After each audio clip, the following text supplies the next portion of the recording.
En Primera de Reyes, capítulo 3, vamos a analizar y vamos a desarrollar una conferencia que se llama La sabiduría en la oración. La sabiduría en la oración. Antes de entrar a este pasaje, la Biblia nos enseña que la sabiduría es una de las bendiciones más grandes que cualquier creyente pueda poseer. En Proverbios capítulo 3, Proverbios 3 del 13 al 18, escribió Salomón: dichoso el hombre o bienaventurado el hombre que haya la sabiduría. En otras palabras, hay que buscarla, porque para hallar tenemos que buscar. El que la encuentra y que obtiene la inteligencia, porque su ganancia, o sea, es mucho mejor ganar y tener sabiduría que toda la plata y que todo el oro que pudieras algún día amontonar. Más preciosa es que las piedras preciosas, y todo lo que puedes desear no se puede comparar con la sabiduría. Largura de días está en su mano derecha, en su izquierda riquezas y honra. Sus caminos son caminos deleitosos, todas sus veredas son paz. Ella es árbol de vida a los que de ella echan mano, y dichosos son los que la retienen. Siendo que la sabiduría es tan importante que el dinero, una vez yo le pregunté a Dios: oh Dios, ¿por qué dices que es más importante la sabiduría que el dinero? Porque la mayor parte de la gente diría: bueno, yo prefiero 1000 veces tener dinero que sabiduría. Y la respuesta la vamos a encontrar a través del desarrollo de esta conferencia, porque les voy a dar un adelanto. Si tú tienes dinero y no tienes sabiduría, el dinero que tienes lo vas a malgastar. Lo vas a usar en cosas y en vanidades ilusorias que se convierten en una maldición para tu vida. Escúchame muy bien. Personas que tienen dinero y no saben cómo usarlo, el dinero se convierte en una maldición para sus vidas. Pero si tú tienes sabiduría antes de tener dinero, cuando tengas dinero vas a saber cómo usarlo, dónde usarlo y a qué horas usarlo. Entonces, cuando nosotros tenemos sabiduría, antes que tener una carrera, antes que tener dinero, antes que casarnos, comenzamos a tener la capacidad de saber usar lo que Dios nos ha dado. La sabiduría tiene una definición que es la siguiente, a los que la quieran apuntar. La sabiduría se puede definir como la capacidad o la habilidad para poder entender y discernir qué hacer, cómo hacerlo y cuándo hacerlo. Es la capacidad para poder entender y discernir qué hacer, cómo hacerlo y cuándo hacerlo. También podríamos decir que la sabiduría es la capacidad para saber aplicar el conocimiento. El conocimiento nos lo da la Biblia. Y muchos que me escuchan ya saben que dice la Biblia en Efesios 5, maridos, amen a vuestras mujeres. Eso dice la Biblia, ¿verdad? Y todos los varones dicen, amén, amén, amén. Sin embargo, si yo tengo ese conocimiento nada más intelectual, y en mi casa yo no soy una persona caballerosa con mi esposa, una persona que la respeta, una persona que tiene consideraciones con ella, una persona a la cual yo tengo que tratar como un vaso más frágil, si yo no pongo en práctica lo que yo conozco, no puedo tener sabiduría. La sabiduría entra a mi vida cuando practico lo que yo sé. Porque hay muchos de ustedes que conocen mucho de la Biblia tal vez, o mucho de teología, o que nos están escuchando por televisión, sin embargo, no viven lo que conocen. Dicen una cosa y hacen otra cosa. Y ahí es cuando la personalidad se comienza a desintegrar. Cuando nosotros decimos una cosa y hacemos otra cosa, nuestra mente se comienza a dividir. En la psicología se le llama esquizofrenia, que significa mente dividida. Antes de que se definiera la esquizofrenia, en Santiago capítulo 1, la Biblia decía, hace 2000 años, el hombre de doble alma. Se tradujo el hombre de doble ánimo. La palabra griega es nepesh, que es alma, es inconstante en todos sus caminos. Una persona con la mente dividida no puede ser igual en el trabajo, ni en el autobús, ni en la tienda, ni en el supermercado, ni en la escuela, ni en su casa. Una tiene una personalidad con sus amigos, tiene otra personalidad en la iglesia, aquí llega a la iglesia con cara de San Anselmo o de Santa Rita de Casia. Tiene otra personalidad allá en su trabajo. Son personas que tienen 2 o 3 personalidades porque están desintegrados. Ante sus amigos son aquí, no, allá por aquí. En la iglesia aquí santo, santo, santo. En su familia son otra cosa. No son de una sola pieza, como decimos en México. Y Dios quiere que tú seas de una sola pieza. Que seas como eres aquí, allá, en la escuela, con tus amigos, a donde quiera que vayas. Y no lo eres porque no eres sabio, porque no tienes sabiduría. ¿Y por qué no tienes sabiduría? Porque no practicas lo que conoces. Ahora, ¿quién nos da esta sabiduría? La Biblia a través del Espíritu Santo. Porque la sabiduría no es amontonar conocimiento, como dicen en este mundo, esa persona es muy sabia, ganó el premio Nobel de Medicina, ganó el premio Nobel de Literatura, y se les consideran, o el científico Stephen Hawking en Inglaterra, que es el científico más grande ateo del mundo, lo considera una persona sabia. ¿A qué le llaman sabia a la gente? A los que tienen mucho conocimiento en determinado área académica. Pero la sabiduría de Dios es la capacidad para vivir, para ser papá, para educar a los hijos, para saber cómo educar a mi esposa, para tratar con el problema de mi hijo, para tratar con el problema de mi hija, para resolver los problemas en mi trabajo. Esta capacidad para resolver problemas en la Biblia se llama sabiduría. Porque hay mucha gente muy inteligente, con mucho conocimiento, sin que sepa cómo vivir. La persona que posee la sabiduría sabe distinguir entre el bien y entre el mal. Manifiesta una conducta responsable, sabe cómo actuar en diversas circunstancias, sabe cómo vestirse en diferentes circunstancias, sabe cómo usar el dinero y sabe cómo dirigir o gobernar una nación, una familia, una empresa y una iglesia. La sabiduría le da la capacidad a los gobernantes de tener un rumbo adecuado en la nación, que es lo que vemos ahorita en el mundo, un mundo de naciones, más de 200 naciones, con gobernantes, la mayoría sin sabiduría. La mayor parte de ellos ya, ¿verdad?, con problemas mentales muy fuertes, posicionados solamente en gobernar, en controlar el pueblo, en controlar a las masas, sin poder ellos beneficiar al pueblo, porque nunca descubrieron que el gobierno es para bendecir a los demás y no a su propio imperio. En Job, el libro de Job, capítulo 28, versículo 28, dice la Biblia: he aquí el temor del Señor es la sabiduría y el apartarse del mal la inteligencia.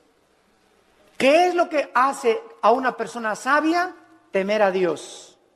¿Qué significa temer a Dios? ¿Tenerle miedo? No. Tenerle miedo a Dios te aleja de Dios. Y tener temor de Dios te acerca a Él. Esa es la diferencia entre el temor de Dios y tenerle miedo a Dios. No lo confundan. No es igual la gimnasia que la magnesia. Cuando yo tengo temor de Dios, vengo a Dios y respeto a mi esposa, respeto mis finanzas, pago mis impuestos, trato de tener una conducta responsable. ¿Por qué? Porque tengo el temor de Dios en mi corazón. Muchos de ustedes hacen lo que hacen porque no tienen temor de Dios. Muchos de ustedes, cuando nadie los ve, cuando están jóvenes, se besan, se abrazan, abusan de las caricias y se dicen cristianos. ¿Por qué lo hacen? Porque no tienen temor de Dios. Muchos varones viajan y cuando se meten a un hotel, no está la esposa, no hay nadie, alquilan una película pornográfica. ¿Por qué lo hacen? Porque creen que nadie los ve. Pero cuando tú tienes conciencia de que Dios te ve, no harías las cosas que tú haces si tuvieras el temor de Dios. Esta es la razón por la cual Salomón, regresamos ahora a nuestro pasaje, estaba preocupado por ser un rey sabio. Era joven, acababa de consolidar su poder, acababa de sofocar una rebelión interna de gobierno de su hermano Adonías, eliminando a sus enemigos. Y la nación de Israel se encontraba ahora perfectamente unificada por un liderazgo que era él, y había paz por todos lados. Su padre David acababa de morir y él estaba ahora sentado en el trono. Y Salomón, cuando está sentado en el trono, sintiendo su inmadurez, su incapacidad y su falta de experiencia, le pide a Dios sabiduría para poder discernir y poder gobernar a un pueblo tan grande. ¿Qué es lo que nosotros debemos hacer también cuando muchos de ustedes, jóvenes que me escuchan, se casan a los 23 años? Te casas, chamaca, a los 18 años, tal vez porque te embarazaste antes, o te casas a los 20 años de edad. Dices, ¿verdad? Dios mío, tengo 23 años y estoy casado. Y ahora tengo que trabajar y voy a tener que tener sabiduría para educar a mi esposa, para saber qué empleo poder tener, para saber cómo educar a mis hijos. Dios mío, reconozco mi incapacidad. Señor, reconozco mi inmadurez. Oh, Dios mío, ayúdame. Y cuando nosotros tenemos esa actitud de reconocer, Padre, ahora mi negocio creció, las iglesias crecieron, ahora tengo más hijos. Señor, no sé cómo manejar esto. Para eso está Dios, para darnos la sabiduría, la capacidad de saber qué hacer. Y no hablarle a Walter Mercado, ni a la doctora Corazón, ni al psiquiatra, ni al psicólogo, sino consultar en su palabra. Aquí en la Biblia se encuentran los consejos de la sabiduría y de la inteligencia. Esto es lo que Salomón adquirió cuando se sentó. Y vamos ahora a darle lectura al primer capítulo del primer libro de los Reyes, capítulo 3. Y vamos a ver en primer lugar algunas cosas que nos comienzan a vislumbrar el corazón de Salomón antes de entrar en el tema principal de la conferencia. Veamos en primer lugar en el versículo 1 el compromiso político y diplomático que Salomón comenzó a ejercer. Salomón hizo parentesco con Faraón, rey de Egipto, pues tomó la hija de Faraón y la trajo a la ciudad de David. Entre tanto que acababa de edificar su casa y la casa de Jehová y los muros de Jerusalén alrededor. Salomón, entrando a su reinado, inmediatamente supo que necesitaba a Egipto, que necesitaba a Siria, que necesitaba a Jordania, que las naciones de alrededor eran importantes para poder tener una buena relación política y diplomática. No quería la guerra. Entonces, Salomón, en aquel tiempo, los países hacían alianzas dando a la hija del rey al hijo del otro rey o al rey mismo. Entonces, los matrimonios en tiempos de Salomón eran por compromiso político. No necesariamente Salomón se enamoró de la hija de Faraón, tal vez ni la conoció, sino simplemente al ser la hija de Faraón de Egipto y casarse con Salomón, rey de Israel, Egipto e Israel hacían una unidad, hacían un compromiso a través del matrimonio. Es lo que significa la palabra hebrea parentesco en el versículo 1. No veo que muchos tengan sus Biblias en esta mañana. Trajeron el Calimán. La palabra parentesco es la palabra chatán en el hebreo. Chatán, que significa compromiso a través de un matrimonio político. Es la palabra que usaban para poder llevar a cabo los matrimonios políticos. Muy bien. Sin embargo, cuando Salomón adquiere el compromiso por política y diplomacia con la hija del faraón, Salomón estaba violando una ley que dice en el libro de Deuteronomio, capítulo 17, versículo 14. Deuteronomio 17, 14, que Dios había dado en el monte Sinaí a Moisés para los gobernantes. Dice Deuteronomio 17, versículo 14, cuando hayas entrado en la tierra que Jehová tu Dios te da, y tomes posesión de ella y la habites, y digas, pondré un rey sobre mí, como todas las naciones que están en mis alrededores, ciertamente pondrás por rey sobre ti al que Jehová Dios escogiere. De entre tus hermanos pondrás rey sobre ti.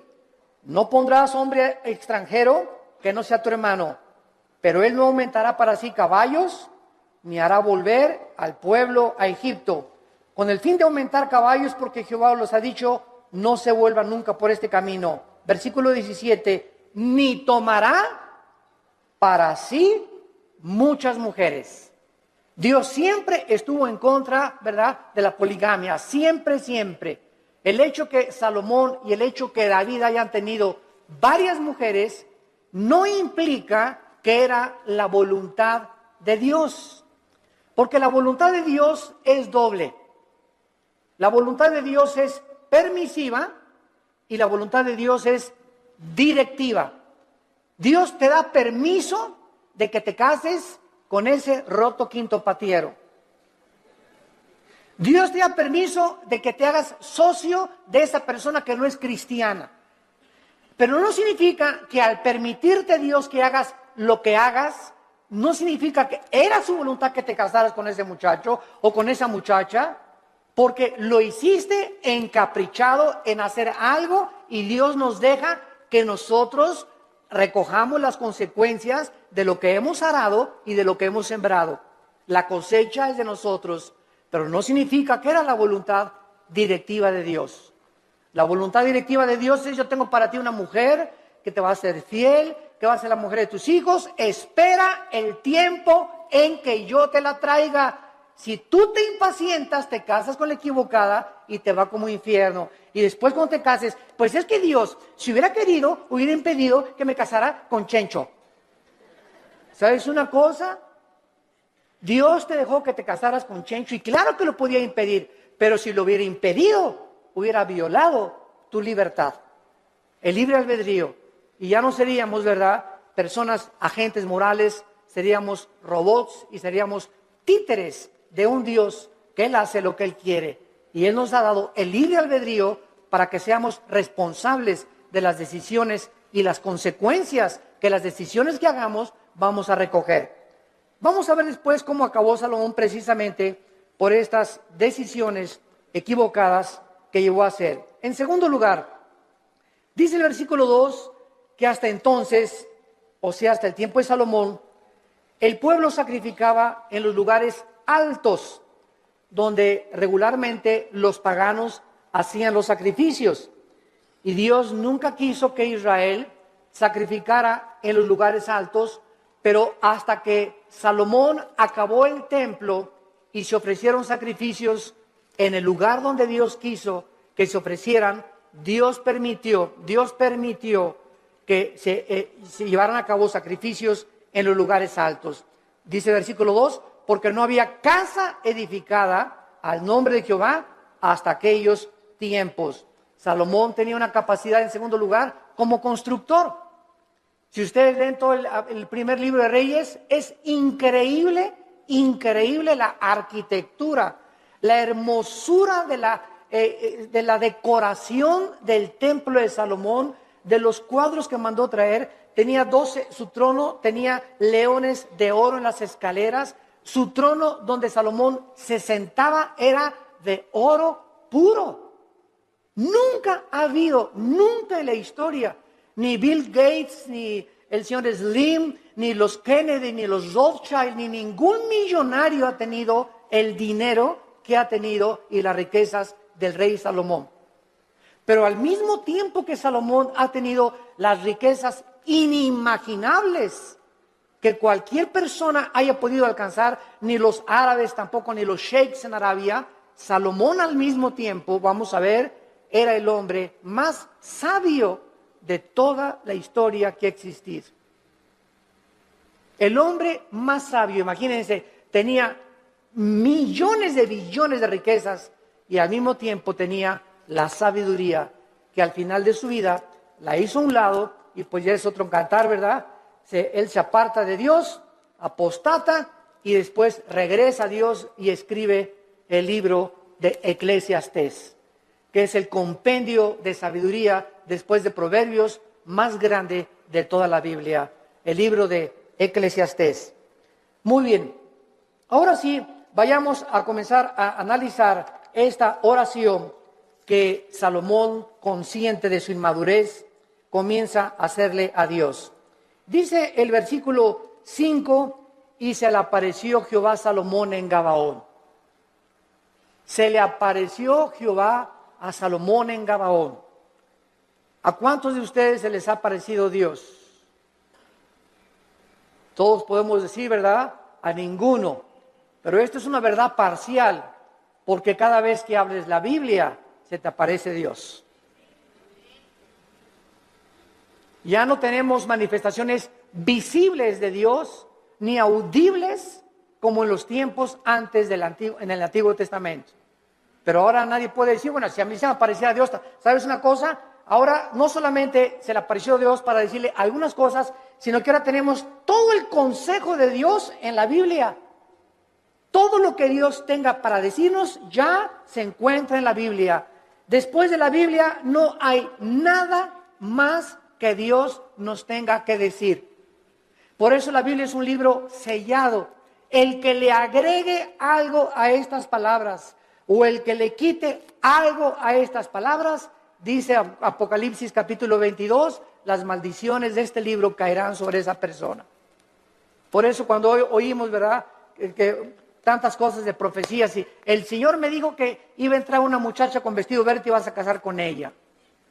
Y el Señor me dijo que de aquí de esta iglesia van a salir ríos de agua viva. Y el Señor dice que un avivamiento va a venir en Guatemala o va a venir en España, etcétera, etcétera. ¿A quién le dijo eso el Señor? ¿Quién sabe? Tal vez cenó pizza en la noche a las 12 de la noche. Y comienzan a decir cosas que no están en la Biblia, que asumen que Dios dijo, pero Dios no lo dijo. Porque profetizar no es anunciar el futuro. Profetizar es comer esta palabra y cuando hablas esta palabra. La persona que predica la palabra es un profeta. Un profeta no es una persona que dice, va a pasar esto o va a pasar aquello. Esos son adivinaciones. No confundas la profecía con la adivinación. Ahora, en el Antiguo Testamento había videntes. La palabra naví en el hebreo, que se les dio profecías del futuro. Todo lo que va a pasar ya está escrito en la Biblia. Cuídense cuando va a temblar en Toluca en febrero del 2011. Y el Señor me dijo que a las 10 de la mañana, cuídense, hermanos y hermanas en Cristo, de todas estas falsas profecías. A la luz y al testimonio. Si no es a la palabra de Dios, no les ha amanecido, dice el profeta Isaías. Entonces Salomón tiene la aparición de Dios en sueños y le dice, Dios es Salomón. Escuchen esto, versículo 5. Pide lo que quieras que yo te dé. Ni Santa Claus, ¿verdad? Ni Aladín y la lámpara maravillosa, cuando el genio se aparecía y le decía a Aladín, no, pídeme lo que quieras. Aquí estamos ante el Dios creador de los cielos y de la tierra.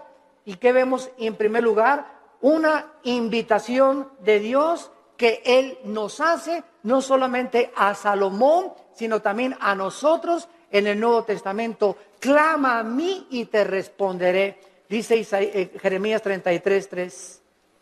Y te enseñaré cosas grandes y ocultas que tú no conoces. Ahora aquí inmediatamente podríamos asumir, si aparece Dios, pídeme lo que quieras, un Cadillac último modelo, Señor. Una casa allá por allá, una mujer bellísima. Todas estas son las cosas que el mundo pediría cuando no tienen un corazón para Dios. Pero lo que hace Salomón es lo que nos va a enseñar que Dios se agradó tanto de lo que le pidió Salomón, que Dios se lo dio. Entonces vamos a descubrir en esta mañana que cuando nosotros oramos conforme a la voluntad de Dios, Dios nos concede las peticiones que le hayamos hecho. Esta palabra que Dios usa para pedir, Saal, en el hebreo, se usa 8 veces en este solo capítulo y lo primero que vemos es el verdadero incentivo para orar. ¿Qué es lo que nos debe motivar para orar? Que al Dios que le estamos pidiendo es un Dios generoso. Toda buena dádiva y todo don procede del Padre de las luces, Santiago capítulo 1, en el cual no hay sombra ni variación alguna. Y el que tenga falta de sabiduría, Santiago capítulo 1, el que tenga falta de sabiduría, pídasela a Dios que se dará sobreabundantemente. Efesios 3:20, y aquel que es poderoso para hacer todas las cosas mucho más abundantemente de lo que le pedimos o ni siquiera nos imaginamos, según el poder que actúa en nosotros. Esto es muy importante porque mucha gente, yo he conocido que dicen, ay Señor, Señor, por favor, y creen que Dios está por allá lejísimos, ¿verdad? Y te pido, Señor, y gritan y se tiran y se revuelcan en el piso, etcétera, etcétera, y lloran. Y dice Efesios 3:20 que lo que le pedimos a Dios lo responde de acuerdo al poder que está afuera o adentro. ¿Perdón? Según el poder que actúa dentro de nosotros. Entonces, dentro de nosotros está el Espíritu Santo.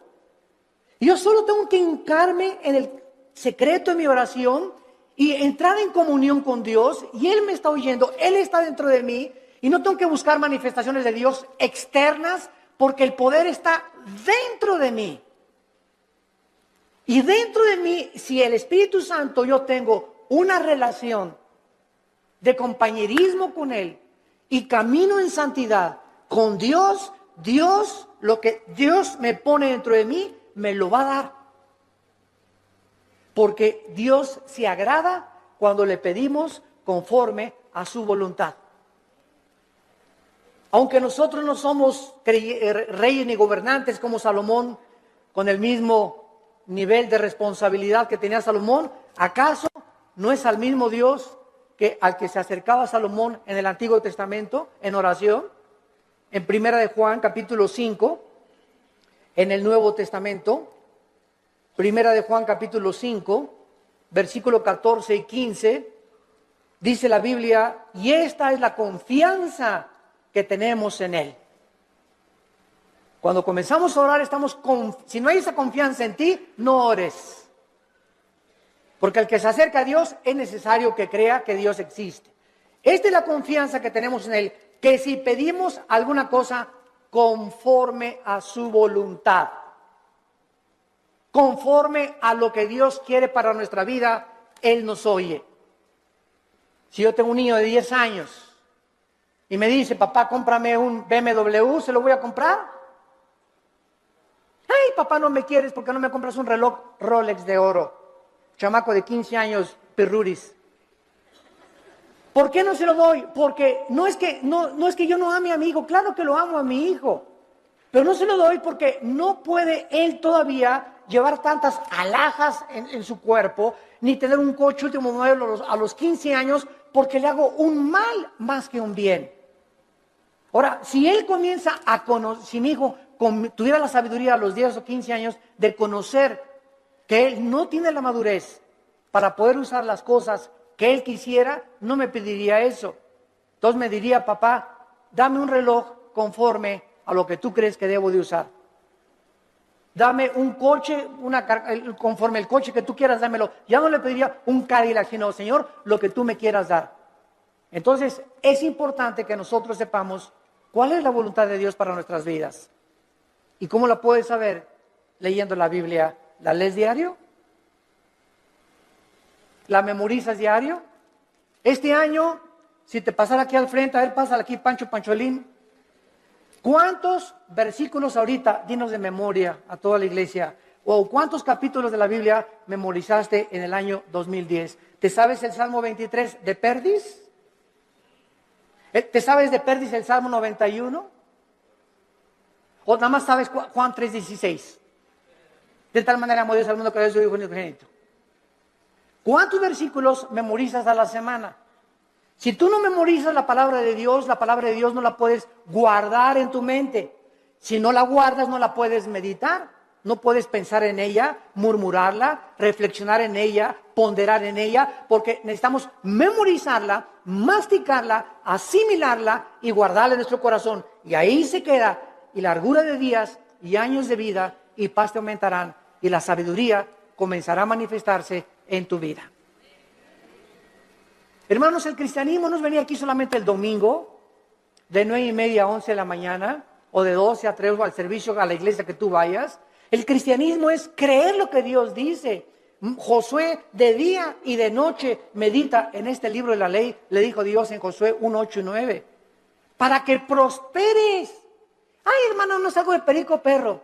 Y en el 2010 no me alcanzó ni para la colegiatura, no tengo ni para el aguinaldo, no tengo esto, no tengo aquello. Y Dios te pregunta, ¿y por qué si tienes un padre millonario?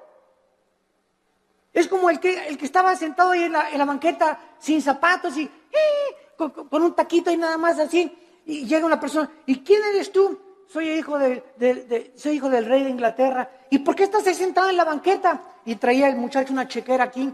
Pues porque no creo que mi papá me vaya a lo que me tenga. Mira, la chequera la tienes en blanco y tu papá te dio la chequera en blanco para que pongas la cantidad de los cheques que tú quieras. No tienes por qué estar como un limosnero pidiendo en la calle. Y la chequera es la Biblia. Tenemos la chequera de Dios para que la guardemos aquí en nuestro corazón y no andemos ahí mendigando ni causando lástimas. Tenemos un Padre que nos quiere dar todo, pero ¿por qué no nos los da? Porque le pedimos conforme a nuestros gustos. Le pedimos cuando lo necesitamos, cuando tenemos una tragedia, cuando viene un problema moral, cuando nos enfermamos, cuando estamos en el hospital. Señor, ayúdame. Señor, te pido, mi hija se fue de mi casa. Ayúdame con este negocio. Y ya no tengo dinero y no me alcanza. Pero los días anteriores, los meses anteriores, ¿has tenido compañerismo con Él?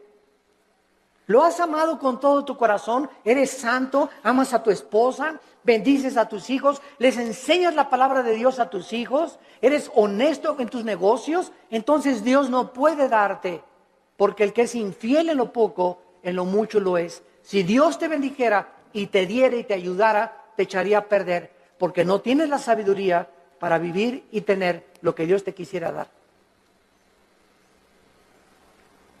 Reflexionen y mediten en esto profundamente, santos de Dios. A continuación, dice el versículo del 6 al 8, no solamente que tenemos el incentivo para orar, la generosidad de Dios. Ahora veamos el fundamento de la oración, la seguridad de que Dios nos va a oír. Dice el versículo 6 y 7, Primera de Reyes capítulo 3, si Salomón dijo, dame un Cadillac, hazme millonario, dame $1,000,000 y le doy $500,000 de ofrenda a la iglesia. Es la oración de casi todos los cristianos. Bendíceme, Señor, si me das 5 millones de pesos, te prometo que le doy 3 millones de pesos a la iglesia. ¿Sabes una cosa? Te dice, ¿cuánto tienes ahorita en el bolsillo? Pues ahí tengo como unos 5,000 pesos. Primero sé fiel con los 5,000 pesos antes que me pidas 5 millones de pesos. Y si no has sido fiel con lo poquito que te he dado, tampoco lo vas a hacer cuando yo te lo dé. A mí no me ves la cara, dice el Señor. Dios no puede ser burlado. Entonces tenemos que entender eso, ¿verdad? Vean ustedes ahora cuando Dios le dice a Salomón, pídeme lo que quieras.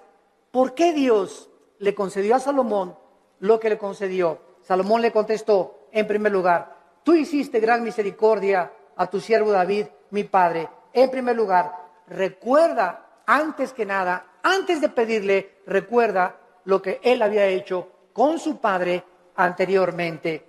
Dice a continuación, porque él anduvo delante de ti en verdad, en justicia y con rectitud de corazón para contigo. En segundo lugar, recuerda que su padre recibió de Dios lo que recibió porque David anduvo en integridad. ¿Qué es integridad? Hacer lo que nosotros decimos. Vivir lo que nosotros predicamos. Si tú predicas una cosa y vives otra cosa, no eres una persona integral, íntegro. Te estás desmoronando, te estás desintegrando, tu mente se está dividiendo y se puede dividir en 2 partes, en 3 partes, hasta en 4 partes. Y después los psicólogos entran y dicen, desórdenes múltiples de la personalidad humana. Personas que tienen hasta 5 personalidades y que se consideran como psicópatas, que ya tienen que ser internados en un hospital para enfermos mentales, que nunca su problema fue el problema mental, su problema fue que nunca resolvieron sus pecados pasados. No quisieron oír la voz de Dios en sus corazones. En tercer lugar, dice David, y tú le has reservado esta tu gran misericordia en que le diste hijo que se sentase en su trono como sucede en este día. Salomón, antes de pedirle nada a Dios, recuerda que el hecho de que él esté sentado donde él está sentado como rey, no es porque él lo mereciera. Era inmaduro, no había hecho nada para Dios, estaba construyendo apenas el templo, sino que Salomón dice, yo estoy como estoy y yo estoy como rey de Israel porque tú hiciste un pacto con mi papá. Y por la misericordia que le tuviste a mi papá, yo estoy sentado aquí. Yo no merezco estar sentado aquí. Lo estoy por causa de la misericordia que tú tuviste para con mi padre. Y esto es algo muy importante porque muchos de ustedes están donde están por las oraciones de tu mamá, por las oraciones de tu padre, tal vez las oraciones de tu abuelo que tú no llegaste a conocer. Pero Dios nos ha prometido, la generación de los justos será bendita. La generación de los justos será bendita y sus hijos heredarán la tierra. Salmo 112, 1 y 2. ¿Qué significa esto? Que aunque tengamos nosotros todavía hijos que vemos que no vienen al camino, yo conozco muchos grandes hombres de Dios, muchos misioneros que murieron y sus hijos no eran cristianos y se salvaron después de que se murieron los papás. Pero Dios cumplió su palabra. Entonces, el hecho que muramos y no alcancemos a ver a muchos de nosotros, a todos nuestros hijos salvos, no implica que Dios no va a cumplir su palabra. Dios va a cumplir su palabra. Y nuestros hijos son benditos. Y aunque ahorita pertenezcan muchos al diablo, Dios los va a arrebatar de sus garras. ¿Y sabes por qué? Por la misericordia que Él tiene con nosotros, sus padres, que caminamos con Él. Pero si tú no eres un padre que caminas con Dios, si tú no eres un padre fiel con Dios, si tú no caminas en santidad, estas promesas no pueden tener cumplimiento. La misericordia de Dios es sobre los que le temen y sobre de ellos hará conocer sus pactos. Y vemos enseguida cuando le dice Dios, cuando le dice Salomón en el versículo 6, finalmente, tú le has reservado esta misericordia en la que le diste hijo que se sentase en su trono, como sucede en este día. Vemos la fidelidad de Dios de una forma maravillosa. Y dice la Biblia en el versículo 7, ahora pues Jehová Dios mío, o sea, habiendo reconocido Salomón la misericordia que Dios tuvo para con su padre y el hecho que él esté donde está, que lo hacía indigno, tú me has puesto a mí, tu siervo, por rey en lugar de a mi padre, y yo soy joven y no sé cómo entrar ni salir, y tu siervo está en medio de tu pueblo, al cual tú escogiste, un pueblo grande que no se puede contar ni tampoco enumerar. Salomón finalmente comienza a orar porque al recordar la misericordia con su padre, sabe que lo que Dios dice lo cumple. ¿Qué hace que nosotros oremos? La fidelidad de Dios. Dice en Efesios 3:20, y aquel que es poderoso para hacer las cosas mucho más abundantemente. Tú le pides a Dios algo, lo que Él te va a contestar es mucho más allá de lo que tú te imaginaste que te iba a contestar. Yo recuerdo, les conté hace algún tiempo, en 1977-78, yo comencé a entrar al ministerio de tiempo completo. Yo trabajaba en un hotel en Acapulco, el hotel que es ahora el Emporio, creo, el Continental, estaba de gerente general del hotel. Y cuando entro en el 77-78, me fui de misionero con unos misioneros norteamericanos, nos llevaron a la Sierra de Guerrero con la frontera con Oaxaca, Coajincunapa, la Costa Chica, la Costa Grande. Todo eso anduve 3 años de misionero. Y en toda esa época de misionero, pues llegaba a mi casa y Alan estaba chiquito y comíamos mangos, comíamos frutas, no teníamos para comer, porque me daban un cheque de $50 a la semana, o sea, $200 al mes, pues, solamente no se alcanzaba para comer víveres. Vivíamos en un bungalito por pie de la cuesta en Acapulco, y lo único que teníamos en la casa era colchones, no teníamos estufa, no teníamos nada, una parrilla eléctrica. Ahí cocinábamos el pescado que yo iba a pescar, ¿verdad? Al mar. Entonces, durante todo ese tiempo, Dios me mostró su fidelidad. Nunca nos faltó pescado, nunca nos faltaron mangos en los árboles, ni tampoco manzanas, y peces. Aventaba el anzuelo y a las 2 o 3 horas agarraba 3 o 4 huachinangos y grandes peces, y comíamos ostras, y comíamos las cucarachas que se pegaban en las piedras. Me bajaba a bucear y las raspábamos así con limoncito, ¿verdad? Ricas así, y eso es lo que comíamos por 3 años. Hasta 1985 pasaron 8 o 9 años de mi ministerio cuando por primera vez compramos un refrigerador. Compré una lavadora de esas que vendían en Salinas y Rocha, de esas que chun chun que hacen así, para acá y para atrás, haciendo, ya saben cuáles son, ¿verdad? Rum, rum, así es, las lavadoras antiguas. Pagué como 3 años en pagarla, y hasta el 85 me regalaron una camioneta combi usada con 80,000 kilómetros, y en esa nos transportábamos después de tantos años de caminar y conocer a Dios. Entonces, Dios es fiel, pero Dios no te da las cosas así. Y ahora todo el mundo, quieren casarse, ya quiero un plasma, y quiero tapetes y cortinas que vengan de España, y cuadros así, y quiero un coche último modelo, y ya todo el mundo ahorita es una ambición, pastores que ya quieren una iglesia grande, ya quieren 500 personas, etcétera, etcétera, cuando no saben que irá andando y llorando el que lleva la preciosa semilla, y regresará con gozo trayendo las gavillas. Hay que arar y arar y arar la tierra y caminar y arar. El ranchero va rompiendo la tierra, y primero aras, primero rompes, sudas lo que tú estás haciendo, y después ya vienes y siembras la semilla, y después viene la tercera fase, que es la cosecha. Tenemos que arar, tenemos que sembrar y tenemos que cosechar. Pero si tú no trabajas, si tú no aras y no siembras, ¿por qué esperas recoger? Entonces tú no vas a recoger nunca en la vida lo que nunca has sembrado, en lo que nunca has trabajado. ¿Quiénes son los que poblan las cárceles? Almoloya, el reclusorio, personas que creyeron que sin trabajar, sino quitándole el dinero o vendiendo algo rápido, droga, podían obtener ganancias inmediatas, y tarde o temprano acaban en esas cárceles. Porque la Biblia dice, ganarás el pan con el sudor de tu frente. Y todo lo que es fácil y lo que es barato no tiene la bendición de Dios. Dinero mal habido será maldecido. Es una ley inexorable espiritual. Salomón, pues, comienza a decirle a Dios: yo soy joven, no sé cómo levantarme, no sé cómo gobernar, no tengo la madurez, y quiero, por favor, Señor, versículo 7, que me des a mí, versículo 8, la capacidad para poder gobernar.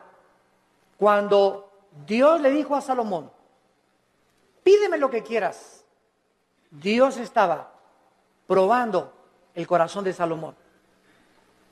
Y cuando venimos en oración y le pedimos a Dios, de la abundancia de las palabras, de la abundancia del corazón, habla la boca.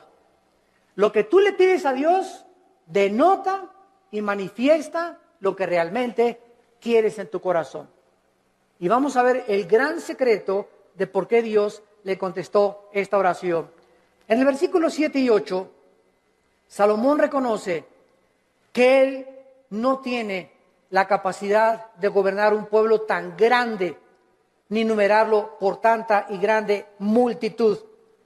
Su principal capacidad de la cual él comienza a reconocer es que él necesitaba una cosa importante. Versículo 9, dale, es lo primero que Salomón le pide, dame un corazón entendido. Por favor, la palabra entendido es Shama, que significa oír o escuchar. Vamos a ver, vamos por orden, esto es muy importante, síganme con cuidado. Dame un corazón que sepa escuchar a la gente. Es lo que significa entendido. Shama viene de la palabra hebrea Shema. Cuando dicen Deuteronomio 6, Shema Yisrael Adonai Elohim Adonai Echad, se tradujo, oye Israel, Jehová tu Dios, uno es. Shema, oye, Shama aquí es escuchar. Dame un corazón Shama, que sepa escuchar. Ahora, dice el versículo 9, que sepa escuchar para juzgar a tu pueblo y para discernir entre lo bueno y lo malo. Vean ustedes con cuidado lo que Salomón está pidiéndole a Dios.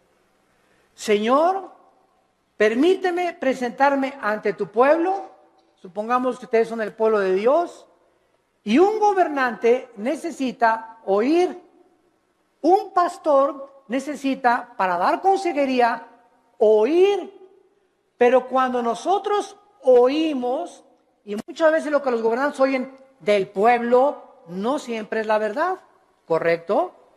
Porque ve una señora, y mi esposo esto y el otro, y bla, bla, bla, bla, y bla, bla, bla, bla, y el pastor o el cristiano que oye a la esposa y asume que la esposa tiene razón, sin haber oído la otra parte, al esposo es una persona sin inteligencia ni tampoco discernimiento.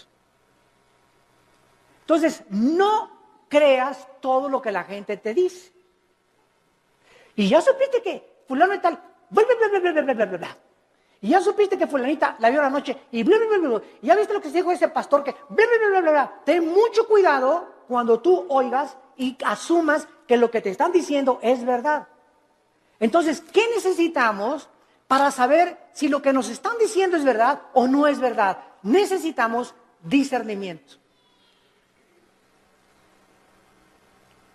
Y el discernimiento es una capacidad que el Espíritu Santo da para poder distinguir entre el bien y entre el mal, entre la mentira y la falsedad, entre lo que es real y lo que no es real. Y esta capacidad no la da ningún libro, ninguna escuela, ningún seminario, la da Dios. A los que han aprendido antes escucharlo a Él. Cuando tú vienes a la Biblia, ¿a quién estás oyendo? A Dios. Y tu contacto con la Biblia es diario, la lees y la memorizas y la guardas y la lees en la mañana y antes de acostarte y estás en contacto con la Biblia. Entonces, al estar oyendo a Dios, automáticamente el Espíritu Santo, la palabra de Dios la convierte en discernimiento. Y tú comienzas a manifestar una capacidad en la vida para que cuando estés escuchando algo, tengas el juicio adecuado para juzgar. Hasta nuestros hijos. Llega Pepito, papito, pues son mustios los chamacos, ¿verdad? Pegó, y no es cierto que le pegó, sino que él viene así porque él le pegó al otro. Pero son expertos los niños en venir en culpar al otro hermanito antes de que sepan que él fue el culpable y le pegan a él.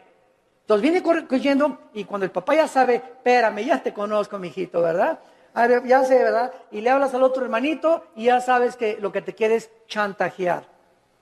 Entonces comenzamos, no nos inclinamos porque a Pepito lo quiero mucho, mis sentimientos los crucifico, quiero hacer justicia con mis hijos y que mis hijos sepan que soy parejo con todos. Cuidado con los consentidos, porque esto no es de Dios. Este fue el problema de José. En el Antiguo Testamento, cuando su padre Jacobo lo consintió demasiado, los hermanos comenzaron a tener envidia y acabaron vendiéndole a Egipto. Entonces Salomón pide la capacidad de poder juzgar al pueblo. Vean ustedes, y aquí está el centro de toda nuestra conferencia, el motivo principal por el cual Dios le da a Salomón mucho más, como vamos a ver, de lo que le pidió o de lo que se imaginó, fue porque el motivo de Salomón era el bienestar del pueblo de Dios. Mientras Dios vea que nosotros amamos a su pueblo, mientras Dios vea que tú amas a la gente, que tú amas a tus hermanos en Cristo, porque si no amas a tus hermanos en Cristo, ¿qué vas a acabar amando al vecino? Si entre nosotros no nos amamos, ¿cómo esperamos entonces atrevernos a pedirle algo a Dios? Si entre nosotros nos volteamos los cañones unos contra otros y nos atacamos unos a otros, y atacas a ese pastor, y atacas a ese hermano, y a ese coordinador, y ese decán, y ese seguridad afuera que me dijo que no me estacionara aquí, ¿y tú qué te crees que no sabes quién soy yo? Y tenemos esa actitud de siempre autoritarismo, y siempre soberbia, y siempre mis intereses, y yo, el rey del yo. ¿Cómo puedes entonces esperar tener sabiduría, inteligencia y discernimiento espiritual? Nunca lo tendrás.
in the air. Dark clouds fill the horizon. The storm's approaching you air.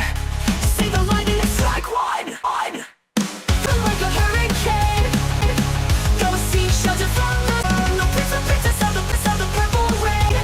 To me again. Swirl, you're running like a tornado. Watch out for my path of destruction. The warning goes away when I go. So listen up, man. It's the production. Cold, I bring the blizzard. Better be ready for. Honey, you are right. I am a wizard. You show my past and they said so.